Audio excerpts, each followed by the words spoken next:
if you're working in the plants, you're supposed to be here legally. So to get the vaccination, you got to be working here legally to be able to be as part of the food processing program. This was the governor's response on Monday when asked if undocumented immigrants at meatpacking plants would have access to the vaccine. Confusion and backlash followed the statement, as some interpreted the comments to mean that the governor would not allow undocumented immigrants to get vaccinated.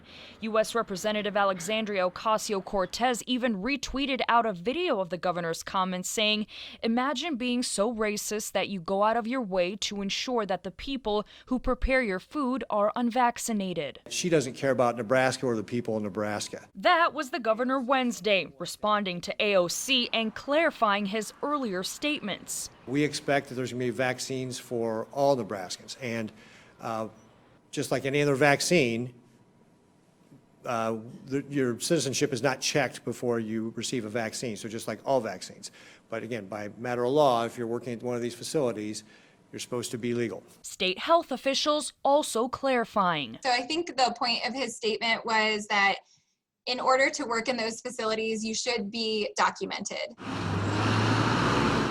But the confusion has the potential to fend off meatpacking plant workers from getting the vaccine.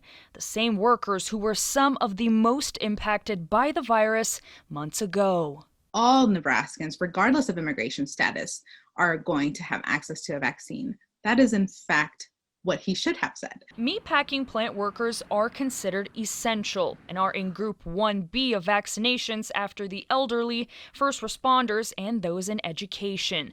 They will receive the vaccine if they choose to get it without having to prove their legality. We're not checking papers. We're not doing, we're not checking for documentation. We want you to be a resident of Nebraska and a citizen of the United States. However, there's no one it's the same as testing. No one's checking for documents. Reporting in Omaha, Rudolph Sinaida, 3 News Now.